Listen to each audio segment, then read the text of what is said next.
ሰላም ጤና ይስጥልን። የቶፕ ሚዲያ ስፖርት ቤተሰቦች ከሀገር ውስጥ የያዝናቸው ፕሮግራሞች ዛሬ ያሉን ስለ ኢንስትራክተር ሰውነት ቢሻው እንዲሁም ደግሞ የኢትዮጵያ ፕሪሚየር ሊግ ጨዋታዎችም እንደቀጠሉ ናቸው። እሱንም የምናነሳ ይሆናል። የኢትዮጵያ እግር ኳስ ፌዴሬሽንም ዛሬ ትችት እናቀርባለን። እሱንም የምናነሳ ይሆናል። ከሀገር ውስጥ ማለት ነው። 54ኛው የአትሌቲክስ ሻምፒዮና እንደዚሁ ትናንትና ጀምሯል። ትናንትናም ስንናገር ነበር በተደጋጋሚ እሱ አንድ ችግር አለ ተብሏል። እሱን የምናነሳ ይሆናል። ከውጭ ደግሞ ተጠባቂው የአውሮፓ ሻምፒዮንስ ሊግ ኢንተር ሚላን እስካሁን ታይቶ በሚታወቅ የሻምፒዮንስ ሊግ መንገድ ትናንትና ተንቀሳቅሰው 4-3 ባርሴሎናን ገርሰው ጥለውት አልፈዋል ማለት ነው። ለሙኒኩ ፍጻሜ ትኬታቸውን ቆርጠዋል። 70 ሺህ ደጋፊ ያለበት ማዕበል ቁጭ ብድግ የሚያሰኙ የአውሮፓ ሻምፒዮንስ ሊግ ተጠባቂ ጨዋታ ትናንት ተደርጎ ነበረ። ሳንሲሮ ስታዲየም ወይም ጁሴፔ ሜአዛ ስታዲየም የተደረገው ሳንሲሮ ላይ እጅግ በጣም በርካታ ደጋፊዎች የነበሩበት የአውሮፓ ሻምፒዮንስ ሊግ እነሆ አስደማሚ በሆነ መንገድ ትናንትና ምሽት ተደርጓል። ዛሬ ደግሞ አንዱ ትልቁ አስደማሚ ጨዋታ በፓሪስ ሰንት ጀርመን ዛሬ በፈረንሳይ የሚደረግ አንድ ጨዋታ አለ። ከአርሰናል ጋር የሚደረግ የአውሮፓ ሻምፒዮንስ ሊግ ለፍጻሜ ለማለፍ የሚደረግ ጨዋታ አለ። በተለይ የደጋፊ ማዕበል የሚጠበቅበት ሙሉ የፈረንሳይን ደጋፊዎች እንድትገኙ ብለዋል አሰልጣኙ። ስለዚህ ያንን የምናነሳ ይሆንና ሌሎችን እንደዚሁ አጫጭር ወሬዎች፣ ዝውውሮች ካሉ እነሱን የምናነሳ ይሆናል ማለት ነው። ከመሸጋገሪያ መልስ ስንመለስ ወደ ጉዳያችን የምናመራ ይሆናል።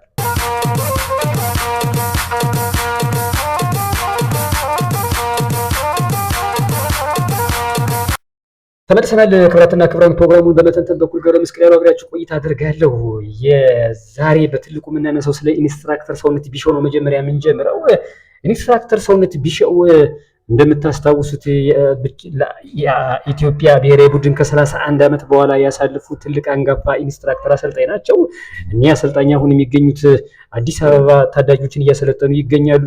በነገራችን ላይ ስለ ኢንስትራክተር ሰውነት ቢሻው ማንሳታችን ካልቀረ 17 ዓመት በታች በአፍሪካ ዋንጫ 3 ጊዜ ያነሱ፣ ከ20 ዓመት በታች እንደዚሁ 2 ጊዜ የካፍንም ጭምር ዋንጫ ጠቅልለው የወሰዱ ብቸኛ አሰልጣኝ ናቸው ኢትዮጵያ ውስጥ። ያንንም እናስታውስ ከሆነ ግን በኢትዮጵያ ውስጥ ትልቁን እግር ኳስ ጥለው ካለፉት አንዱ መንግስቱ ወርቁ ነበረ። መንግስቱ ወርቁ በ70 ዓመቱ በ2010 ነው ህይወቱ ያለፈው። ከመንግስቱ ወርቁ ቀጥሎ ግን ትልቁ ሰው እና ዝና ሊወራለት የሚገባው ካለ ግን ኢንስትራክተር ሰውነት ቢሻው ነው። ኢንስትራክተር ሰውነት ቢሻው እነዚህ ሁሉ አስተዋጽኦ አድርጎ ነገር ግን በኢትዮጵያ እግር ኳስ ፌዴሬሽን የተሰናበተበት መንገድ ግን አሳዛኝ ነበረ። ምክንያቱም የተባለው የኢትዮጵያ ብሔራዊ ቡድን በናይጄሪያ ተሸንፈ ስለመጣ ከዓለም ዋንጫ ውጭ ስላደረግ ተሰናብተሃል ነበር የተባለ። ልብ በሉ፣ ያለምንም በቂ ምክንያት ኢንስትራክተር ሰውነት ቢሻው ተሰናብቷል። ለዚያም ነው ኢንስትራክተር ሰውነት ቢሻውን ያስታውስን። ክብራትና ክብራን ቶፕ ሚዲያ ስፖንሰርን ላይክ እና ሳብስክራይብ እና ኮሜንት ማድረጋችሁን እንዳትረሱ። ኢንስትራክተር ሰውነት ቢሻው ይሄ ብቻ አይደለም። በታዳጊዎች እንደው ምን አለ ሲጠየቅ በታዳጊዎች በኩል ለቀጣይ ለወደፊት በህይወት ዘመን ምን ትሰራለህ ሲጠየቅ እግር ኳስ 3 ነገሮች አሉት አለ። አንዱ ቴክኒክ ነው አለ። ሁለተኛው ታክቲክ ነው አለ። ሶስተኛው የአካል ብቃት ነው አለ። አራተኛው ደግሞ አእምሮ ነው አለ። አምስተኛው ስነ ልቦና ነው አለ። ስድስተኛው ከህብረተሰቡ ጋር ስትኖር የሚኖርህ ሁኔታዎች እግር ኳስን እንዲያድግ ያደርገዋል አለ። እና ለአንድ ለእግር ኳስ እድገትና ዋናው ወሳኝና መሰረቱ ከሆነ አለ ልጆች በእግር ኳስ ደረጃ መመስረት ያለባቸው እድሜያቸው ከ4 ዓመት በላይ ጀምሮ ነው አለ። ከዛ በኋላ ነው 16 ዓመት ሲሞላው አለ። ላብነትን ተመልከቱ እስቲ ላሚላማንን አለው። ላሚላማን በ16 ዓመቱ የአውሮፓ ዋንጫን አነሳ አለ። አሁን በ17 ዓመቱ ነው አለ። በባርሴሎናና የላሜላሲ አካዳሚ ውጤት የሆነው ላሚላማን ስፔናዊ ትውልድ ነው። ላሚላማን ይታወቃል። በኢስፓኞል ስር በካታሎኒያ ዙር የተወለደ ነው አለው እና በጣም ትልቅ አስተዋጽኦ ሲያደርግ እንመለከታለን።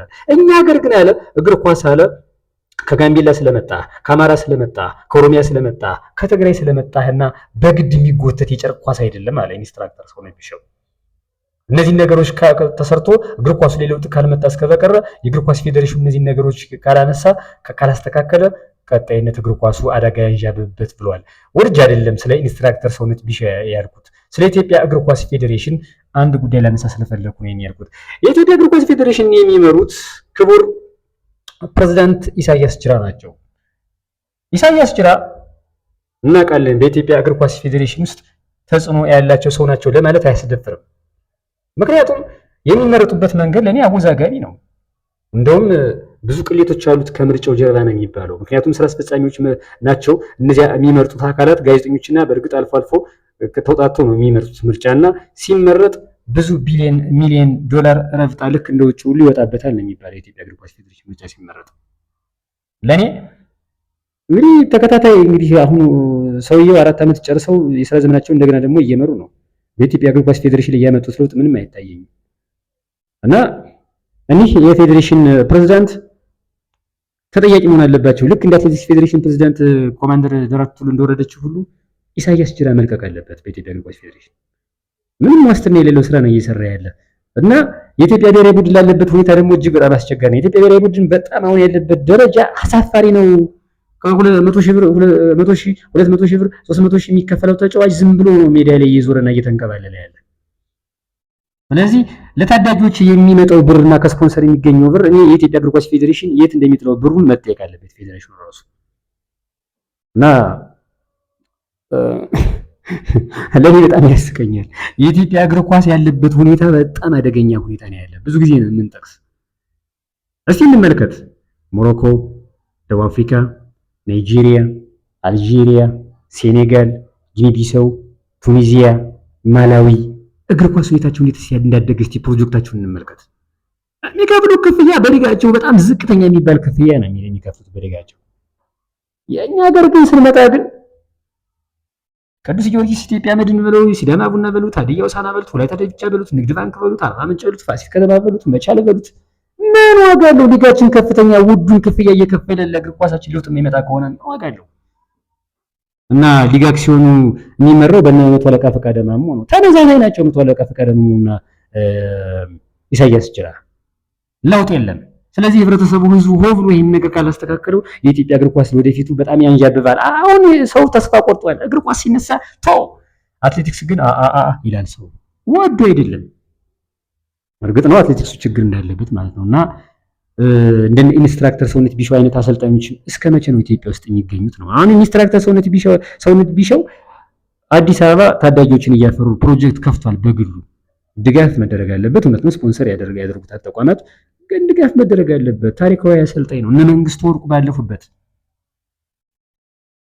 ኢትዮጵያ ትልልቅ የፌዴሬሽን አመራሮች ያለፉበት ሀገር ናት። ትልቅ የእግር ኳስ እኮ መስራች እኮ ናት ኢትዮጵያ። የአፍሪካ እግር ኳስ መስራች ናት አይደል?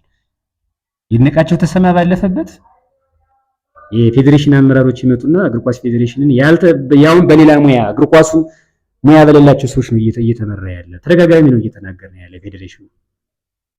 እኔ ኢሳያስ ጅራን ቢያደርገኝ ራሴ እለቃለሁ ለቅቄያለሁ ብዬ ራሴን የሆነ ቦታ አደርሳለሁ እሳቸው ቢያደርገኝ።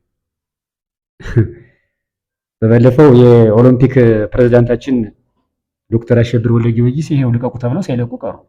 በመብታቸው እኮ በአምባገነን እኮ ነው እየመሩት ያለ አትሌቲክስ ፌዴሬሽን እንትን ነው ኦሎምፒክ ኮሚቴውን እየመሩት። ኦሎምፒክ ፌዴሬሽን እና አትሌቲክስ ፌዴሬሽን በነገራችን ላይ ይለያያል።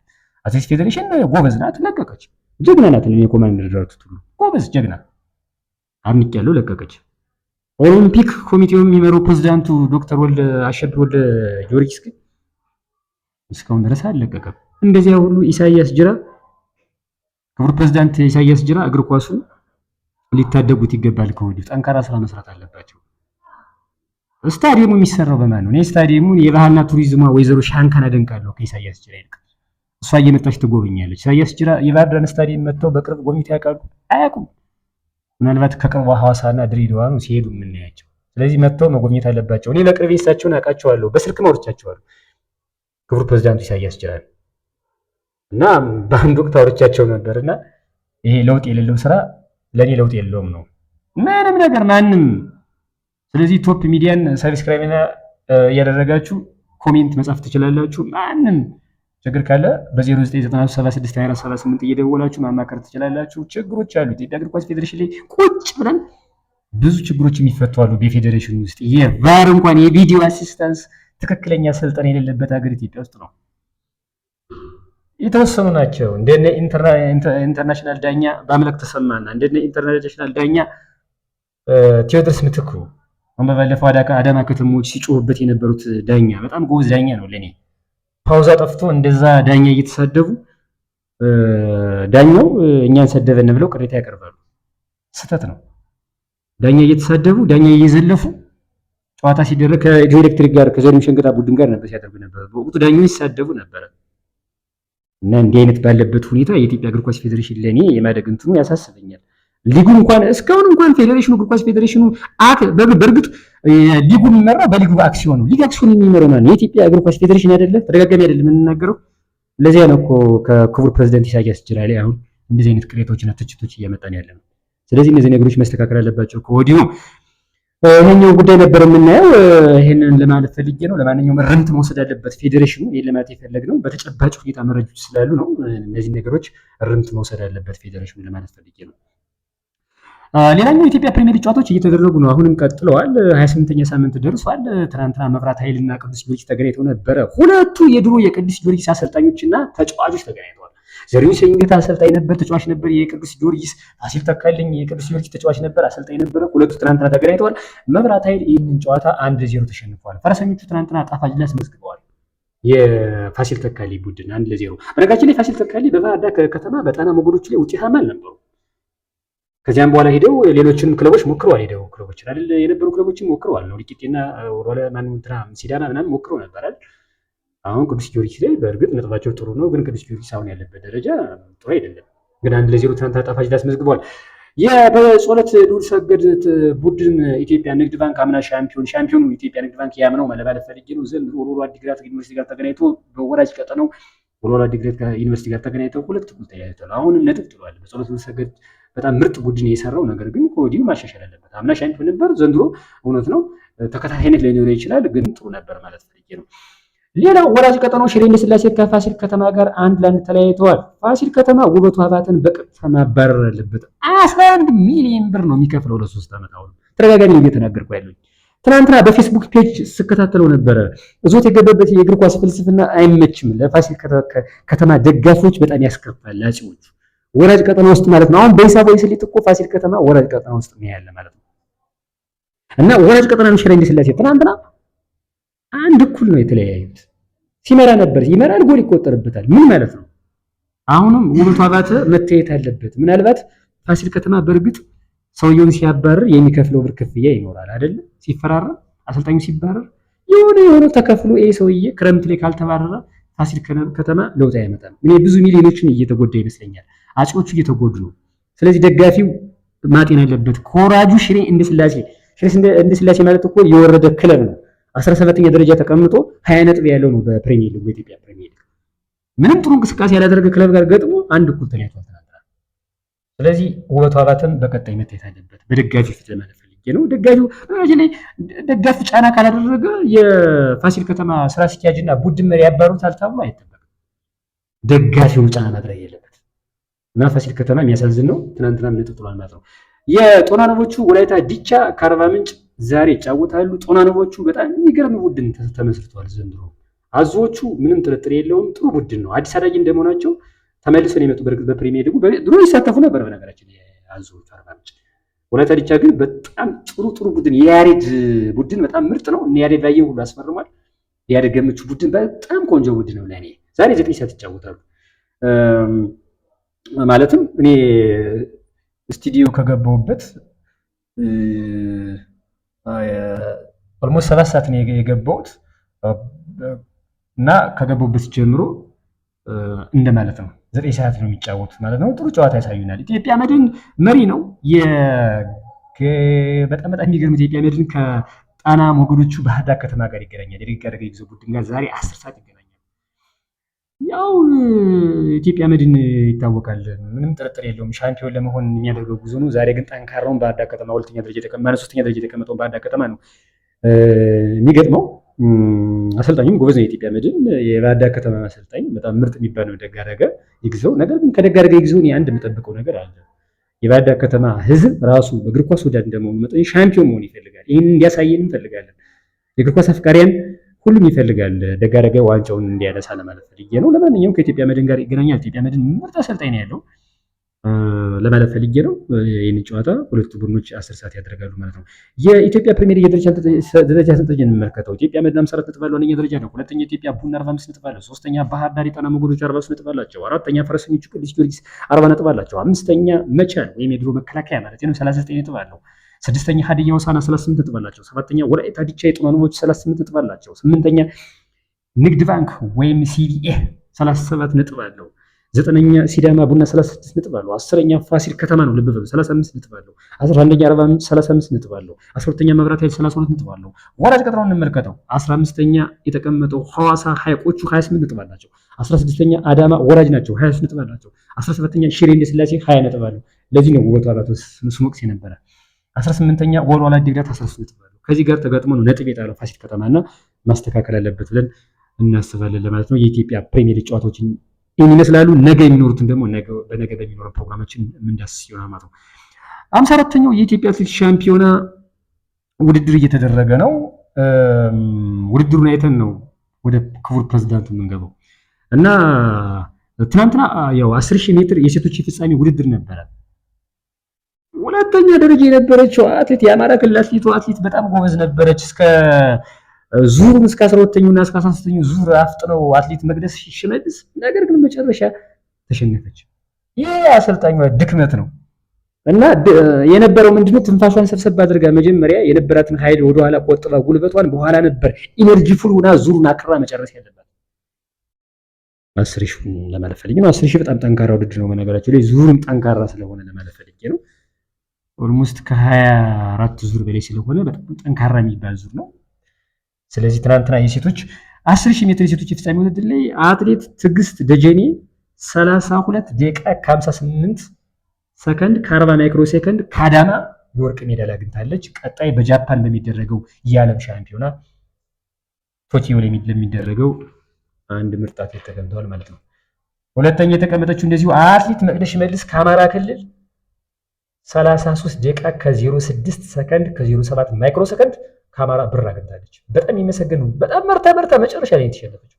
ሶስተኛ አትሌት አያል ዳኛቸው ከ33 ደቂቃ ከ18 ሰከንድ ከ89 ማይክሮ ሰከንድ ከመቻል ወይም ከመከላከያ ነሐስ አግኝታለች። መከላከያ ይታወቃል፣ በጣም ጠንካራ ነው። የመላው አትሌት ሻምፒዮና እንደው ሁሌ ጥርግ አድርጎ የሚበለው እሱ መቻል ለማለት ፈልጌ ነው። በጣም ጠንካራ ነው። አሁን ልንመጣ ነው ርዝመት ዝላይ እንግዲህ እና ከንግድ ባንክ እና ከሱ ነው ብዙ ጊዜ የሚገኘው። 100 ሜትር የወንዶች ፍጻሜም ትናንትና እንዲሁ ተደርጎ ነበረ። አንደኛ ደረጃ ቢኒያም ፍሊዳውስ 10 ሰከንድ ከ25 ማይክሮ ሰከንድ በጣም ቤስት ሰዓት አስመዝግቦ ከሲዳማ ቡና ወርቅ አስመዝግቧል። አጨብጭቤለታለሁ እኔ በግሌ ምርጥ አትሌት ነው። የአትሌት 100 ሜትር አልተለመደም፣ ጥሩ ሰዓት ነው። ሁለተኛ ሲሳይ ተገኘ 10 ሰከንድ ከ30 ማይክሮ ሰከንድ ከኤሌክትሪክ ብር አግኝቷል። ሶስተኛ አዳም ሙሳ 10 ሰከንድ ከ45 ከኢትዮጵያ ንግድ ባንክ ነሐስ አግኝቷል። ሶስቱም ቤስት የሚባል ሰዓት አስመዝግበዋል። ጥሩ ታዳጊዎች ነው። መልካም ድል እንመኛለን። እነዚህ አፍሪካ ሻምፒዮና የሚሳተፉ ናቸው ማለት ነው። ኢትዮጵያ በአጭር ርቀት 100 ሜትር አታሳትፍም። 100 ሜትር ሴቶች ፍጻሜ እንመለከተው። በጣም ፈጣን ነበረ። አንደኛ የወጣችው መሰረት ጉደራ ናት 11 ሰከንድ ከ48 ማይክሮ ሰከንድ ቤስት።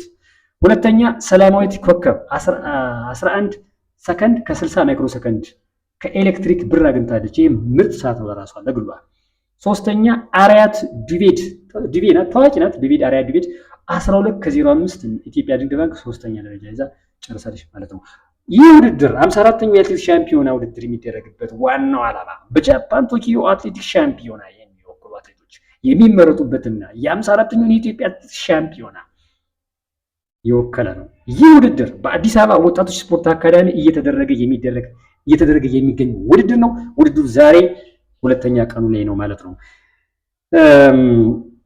እንደዚሁ ይህ ውድድር በኢትዮጵያ አትሌቲክስ ፌዴሬሽን አዘጋጅነት በ1963 ዓ.ም ነው። ልብ በሉ ክብራትና ክብራን የኢትዮጵያ ሚዲያ ስፖርት ቤተሰቦች በ1963 ጀምሮ እየተደረገ ያለ ትልልቅ አትሌቶችን ያወጣ ነው። በባለፈው ስንል ነበር በጣም ኢትዮጵያ ውስጥ አንጋፋ የሚባሉ አትሌት ኃይሌ ገብረስላሴ ወዘተና ሌሎችንም ጨምሮ ሙሉ ሲፍጠርና እነዚህ በማራቶንና በተለያዩ ነገሮች እነዚህን ያወጣ ነው። በነገራችን ላይ ሌላው ዛሬ ረፋድ ላይም አንድ የርዝመት ዝላይ ውድድር ተደርጎ ነበር። የከፍታ ዝላይ የሚባል አለ። ከፍታ ዝላይ ዶል ማች ይቅርታ፣ አብዛኞች ጋምቤላ ስለሚሆኑ ነው። ዶል ማች ከኢትዮጵያ ንግድ ባንክ 2 ሜትር ከ11 ዘሏል። አንደኛው ወጥቷል። በጣም ጎበዝ ነው። ልብ በሉ ታርጎ እንደዘለለው።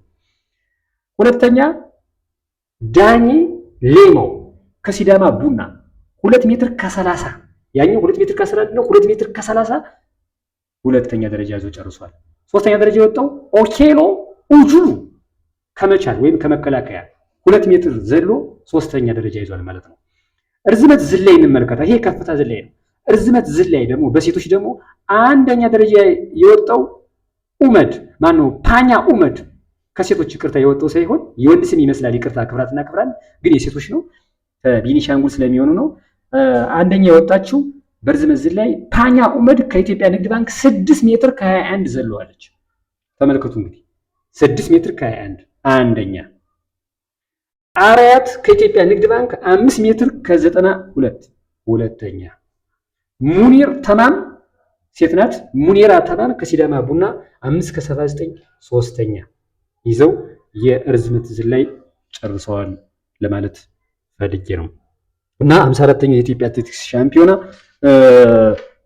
ይህን ይመስላል ውድድሩ። አሁንም ይቀጥላል። ውጤቶችን ለእናንተ ነገም ከነገ ወዲያም የምናደርስ ይሆናል ማለት ነው። አሁን ቅድም ችግሮች አሉ ብዬ ነበረ።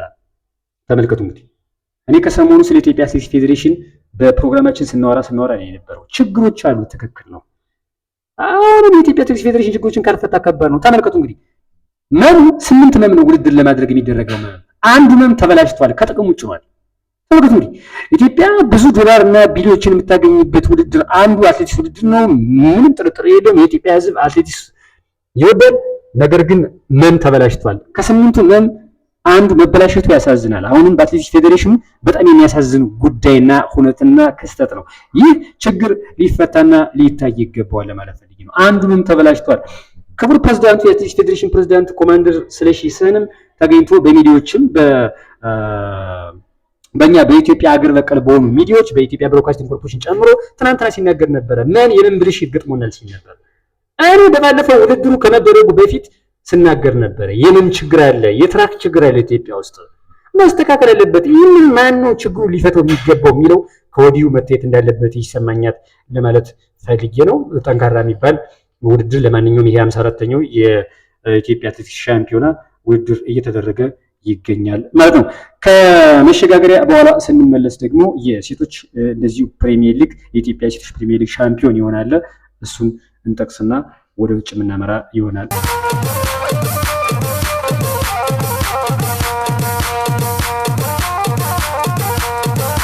ክብራትና ክብራን ተመልሰናል። ቶፕ ሚዲያን ስፖርትን ሰብስክራይብ እና ላይክ እና ኮሜንት ማድረጋችሁ እንዳትረሱ። ፕሮግራሙን ገብረ መስቀል ያረፍላችሁ እየተነተን ቆይታ እያደረኩ እገኛለሁ። በኢትዮጵያ ፕሪሚየር ሊግ የሴቶች ሻምፒዮና ለኢትዮጵያ ንግድ ባንክ የብርሃኑ ግዘው ቡድን ሻምፒዮን ሆኗል። ትናንትና 59 ነጥብ ይዞ አሁን ሐዋሳ ከተማ የተቀመጠበት 53 ነጥብ ላይ ስለሆነ መድረስ ስላልቻለ 59 ነጥብ ይዞ ኢትዮጵያ ንግድ ባንክ ለ5ኛ ዓመት ተከታታይ ሻምፒዮን ሆኗል። እንኳን ደስ አላችሁ እንላለን። ኢትዮጵያ ንግድ ባንክ ለ5ኛ ዓመት ተከታታይ ሻምፒዮን ሆኗል በኢትዮጵያ ፕሪሚየር ሊግ ሴቶች ፕሪሚየር ሊግ ማለት ነው። የ2017 የኢትዮጵያ ፕሪሚየር ሊግ የሴቶች ሻምፒዮና ተለይቷል። ኢትዮጵያ ንግድ ባንክ 59 ነጥብ ይዞ ሻምፒዮን ሆኗል ማለት ነው። ክብራትና ክብራት ሁለተኛ ደረጃ ሐዋሳ 53 ይዟል። ሶስተኛ ደረጃ ሲዳማ ቡና 47 ነው። አራተኛ መቻል 39 ነው። አምስተኛ መብራት ኃይል 35 ነው። ስድስተኛ ልደታ 35 አለው። ሰባተኛ ድሬዳዋ 34 አለው። ስምንተኛ አዳማ 26 አለው ማለት ነው እና በዚህ ሁኔታ ተቀምጠዋል ለማለት ፈልጌ ነው። 9ኛ አርባ ምንጭ 25 ነጥብ አለው። 10ኛ ቦሌ 22 ነጥብ አለው። ወራጅ ቀጠና ላይ ደግሞ ቂርቆስና ሃምበሪቾ 18 እና 18 ነጥብ ይዘው እንደዚሁ ሃምበሪቾ በተመሳሳይ ተሰናባች ሆነዋል ማለት ነው እና የኢትዮጵያ የሴቶች ፕሪሚየር ሊግ ይህንን ይመስላል ማለት ነው። ወደ ውጭ ፕሮግራማችን እናመራለን ማለት ነው። ወደ ውጭ ፕሮግራም ስናመራ ትናንትና የኢንተር ሚላን እና የባርሴሎና ጨዋታ ነበረ። ባርሴሎና ጥሎ ማለፍ ለፍጻሜ ትኬት መቁረጥ ትናንትና ጨዋታ ሲያደርጉ ነበረ። በግማሽ ፍጻሜው የመልስ ጨዋታ በጁሴፔ ሜንዛ ወይም ሳንሲሮ ባርሴሎና ያስተናገደው ኢንተር ሚላን በጭማሪ ሰዓት 4-3 ድል በማድረግ በድምር ውጤት 7-6 አሸንፎ የፍጻሜው ትኬት ተቆርጧል። እጅግ አስደናቂ ጨዋታ ሆኖ ያለፈው የግማሽ ፍጻሜው ጨዋታ 13 ጎሎች ተቆጥሮ ኢንተር ሚላን የባየር ሙኒክ ላይ የሚደረገው ፍጻሜ ትኬት ባለቤት ሆኗል። ላውታሮ ማርቲኔዝ በ21ኛው ደቂቃ እንደዚሁ ደግሞ ጎሎችን ያስቆጠረ ተጫዋች ነው። ላውታሮ ማርቲኔዝ በጣም ድንቅ የሚባል ተጫዋች ነው። ጎሎችን አስቆጥሮ ነበረ። ላውታሮ ማርቲኔዝ በጣም ቤስት ምርጥ የሚባል ጎል አስቆጥሯል። ለነሱ ጥሩ የሚባል ነበረ ላውታሮ ማርቲኔዝ ያስቆጠረው ጎል። እንደዚሁ ካላሃኖ ጉሉ እንዲሁ ደግሞ ፍራንኬሲ ጎሎችን አስቆጥረዋል ማለት ነው ለኢንተር ሚላን ለማለት ፈልጌ ነው። ስለዚህ ለባርሴሎና ደግሞ እነዚህ ጎሎችን አስቆጥረዋል። ለባርሴሎና ኤሪክ ጋርሺያ በ54ኛው ደቂቃ፣ ዳኒ ኦልሞ በ60ኛው ደቂቃ፣ ራፊና በ87ኛው ደቂቃ ጎል አስቆጥረው ነበር። ነገር ግን ባርሴሎናን ሊታደጉት አልቻሉም። ነገር ግን የአውሮፓ ሻምፒዮንስ ሊግ ምርጡ ጨዋታ ትናንትና ሳን ሲሮ ላይ 70,000 ደጋፊ ፊት ባለበት በጣም ጥልቅልቅ ነበር። በመጀመሪያው እንኳን በአጋማሹ እንኳን 2-0 ነበር ኢንተር ሚላን እየመሩ የወጡት። ከሰከንድ በኋላ ግን ጎሎች ተቆጥረው እጅግ በጣም በርካታ የሚባሉ ጎሎች ተቆጥረው የአውሮፓ ሻምፒዮንስ ሊግ ትናንትና ፊልሚያ ድንቅ የሚባል ቲያትራዊ ድራማ ቲካል የሚባል ጨዋታ የተደረገበት የአውሮፓ ሻምፒዮንስ ሊግ ግማሽ ፍጻሜ ጨዋታ በኢንተር ሚላን ጠቅላላ 7-6 አሸናፊነት ተጠናቋል ማለት ነው እና በጣም የሚገርም ነበረ። ትናንትና ላውታሮ ማርቲኔዝን ጨምሮ ፍራንሲስኮ እንደዚሁ በ96 ደመሰስ ነበር። ዴቪድ ፍራንሲስ እንደዚሁ በ99 ደቂቃ እና ኤሪክ ጋርሺያ፣ ዳኒ ኦልሞ እና ራፊና እንደዚሁ ድንቅ ነበር። ትናንትና ግን ላሚን ያማል በተለይ በጣም ጥሩ ጨዋታ ተጫውቶ ነበር። ሙከራዎችን ሁሉ አድርጎ አንግል የመለሰበትና ደግሞ በረኛው ደግሞ በጣም ድንቅ ነበር። ትናንትና የኢንተር ሚላን በረኛና በጣም ትናንትና እንደዚሁ ጭንቅላት ኳሱ ሎቫንዶስኪ በጉዳት ላይ ስለነበር ተቀይሮ ነበር ባለቀ ደቂቃ ማለት ይቻላል የገባው። በእርግጥ ተቀይሮ ነው የገባው። ነገር ግን ውጤታማ ሳያደርጋቸው ቆርጦ በአውሮፓ ሻምፒዮንስ ሊጉ ኢንተር ሚላን ትናንትና በጣም ትኬቱን ቆርጦ ለፍጻሜ ደርሷል ማለት ነው። በጣም ምርጡ ክለብ ነው ለኔ። ፔፕ ጋርዲዮላን በባለፈው ሲጠቅስ ነበረ ባርሳን ማየት ያዝናናኛል፣ ኢንተር ሚላን ግን የሚናቅ ቡድን አይደለም፣ በጣም አዝናኝ ጨዋታ የሚጫወት ነው ሲለው ነበር ፔፕ ጋርዲዮላ። በተለይ ዘ ጋርዲያን ይዞት የወጣው መረጃ እንደሆነ ኢንተር ሚላን በጣም ቤስት የሚባለውን የጨዋታ ትናንትና ፐርፎርማንሱን አሳይቷል። በእውነቱ ከሆነ በሴሪው እንኳን በናፖሊ ብቻ ነው 77 ነጥብ ነው ያለው፣ 74 ነው ያለው ተፈካካሪ ነው። በ3 ነጥብ ብቻ በ4 ነጥብ ብቻ ነው የሚበለጠው። በነገራችን ላይ በጣም ምርጡ ዘንድሮ ቡድን ኢንተር ሚላን ነው። ስለዚህ ለፍጻሜ ዛሬ ከሚጫወተው ክለብ ጋር የሚገናኝ ይሆናል ማለት ነው። ዛሬ ምሽት አንድ ጨዋታ አለ በአውሮፓ ሻምፒዮንስ ሊግ። ዛሬ የሚደረግ ምሽት ጨዋታ በፓሪስ ሴንት ጀርመን ከአርሰናል ጋር ይገናኛሉ። በባለፈው ሳምንት 1-0 በኡስማን ዴምቤሌ አማካኝነት ጎል አስቆጥሮ ነበረ ፓሪስ ሴንት ጀርመኖች ያሸነፉት። ባርሴሎና አርሰናል ለማለት ፈልጌ ነው። አርሰናል ዛሬ የሚኬል አርቴታ ቡድን ዛሬ ያለ የሞት ሽረት ማድረግ አለበት። ምክንያቱም ፕሪሚየር ሊጉንም አላነሳም፣ ምንም የዓለም ዋንጫ እንዳያጠናቅቅ ስለሚፈራም ሌላው ሚኬል አርቴታዎችም ቅሬታም እየቀረቡበት ነው። ነገር ግን ቡድኑ በጣም ምርጥ የሚባል ቡድን ነው። የቀለበሳ ጨዋታዎችን ዛሬ ልናይ እንችላለን። ሊቀለብስበት የሚችል አጋጣሚ ይኖራል። አርሰናል ዲክላን ራይስና እንዲሁ የመሳሰሉና እንደነ ቡካዮ ሳካ የመሳሰሉ ኮከቦች ያሉት ነው። ቢሆንም ደግሞ እንደነ ኦዴጋርድ አቋሙ ስለቀነሰም ጭምር ነው እንጂ በተለይ ዛሬ አርሰናል በጣም ምርጡን ጨዋታ ነው ያለን። ፒኤስጂ በጣም ምን ጥርጥር የለውም በአውሮፓ ሻምፒዮንስ ሊግ ዘንድሮ ለመንገስ የሚያደርገው ነው። ይህንን የአውሮፓ ሻምፒዮንስ ሊግ ፓሪስ ሴንት ጀርመን አልፎ የሚያነሳ ከሆነ የመጀመሪያ ዋንጫ ስኬቱን የሚያሳካ ይሆናል ማለት ነው በአውሮፓ ሻምፒዮንስ ሊጉ። ስለዚህ የሁለቱ ቡድን ጨዋታ ዛሬ ምሽት 4 ሰዓት ላይ ክብረትና ክብራን መከታተል ትችላላችሁ። በአማራ ሚዲያ ኮርፖሬሽን 96.9 የሚተላለፍ ፕሮግራም ነው። ይህንን መከታተል ትችላላችሁ ማለት ነው። በሬዲዮ ለማለት ፈልጌ ነው። ሌሎችም ደግሞ እንዲሁ በሳተላይቶችም ደግሞ በቴሌቪዥን በሳተላይት ቅኝቱ ሚዲያዎችም በ97.1 ይህንን ፕሮግራም ዘውት የሚቀርቡ ይሆናል ማለት ነው። ተጠባቂ የአውሮፓ ሻምፒዮንስ ሊግ ጨዋታ ነው ዛሬ። አብዛኛው የዓለማችን ሕዝብ ይደሰትበታል ተብሎ የሚጠበቅ ጨዋታ ነው። ሌላው በመጨረሻ የምናያቸው ምንድነው? አርሰን ቪንገር አንድ ነገር ይዞ መጥቷል። የዩኤፋ ሕግ እንዲቀየር ጠይቀዋል ተብሏል። አርሰን ቪንገር የምናውቃቸው ነው፣ በአርሰናል ስኬታማ አሰልጣኝ ናቸው። የቀድሞ የአርሰናል አሰልጣኝ አርሰን ቪንገር በኢሮፓ ሊግ የማጣሪያ ጨዋታዎች ላይ ፍጻሜ ዋንጫ የሚያነሳይ ቀጥታ የአውሮፓ ሻምፒዮንስ ሊግ ይሳተፋል የሚለውን ይህንን ሕግ መቀየር ያለበት ነው የሚሉት። ምክንያቱም ደግሞ ከ2014 ዓ.ም ጀምሮ ነበር የአውሮፓ ሊግ አሸናፊ በአውሮፓ ሻምፒዮንስ ሊግ እንዲሳተፍ የተደረገው። ስለዚህ ይህ ነገር ተቀይሮ መሳተፍ የለበትም፣ ከዛው የአውሮፓ ሊግ ያነሳ የአውሮፓ ሊግ አነሳ ነው እንጂ ብለው ቅሬታቸውን አቅርበው ነበር። ነገር ግን ምንድነው የተባለው? ቅሬታቸውን እሳቸው ቢያቀርቡም እንኳን ምክንያቱም ደግሞ ራሱ ዩኤፋ ራሱ የአውሮፓ ሊግ ትልቅ ሊግ እንዲሆን ትኩረት እንዲሰጠው እንደዚህ አይነት ነገሮች ያሸነፈ ቡድን እንዲሳተፍ እንዲሆን ተደርጓል ተብሎ የተቀመጠ ነው። ነገር ግን ይሄ እንዲቀየር ብለዋል። ነገር ግን ማንቸስተር ዩናይትድ እና ቶትናም ደግሞ ለእንደዚህ አይነት ነገር ውድድር ለፍጻሜ የሚደርሱበት ቋፍ ላይ ነው የሚገኙት። ይህን ማለታቸው ደግሞ እጅግ በጣም ከወዲሁ አስገራሚ ነው እየተባለ ያለ ነገር ነው ለማለት ፈልጌ ነው። በነገ በሚሆነን ፕሮግራም ደግሞ ሌሎች ፕሮግራሞችን እዘን የምንቀርብ ይሆናል ማለት ነው። ፕሮግራሙን ገብረ መስቀል ያለው አብራችሁ የተነተው ቆይታ አደረኩኝ። ቶፕ ሚዲያ ስፖርትን ላይክ እና ሰብስክራይብ እና ሼር ማድረጋችሁ እንዳትረሱ። ቻው፣ ሰናይ ጊዜ ይሁንላችሁ።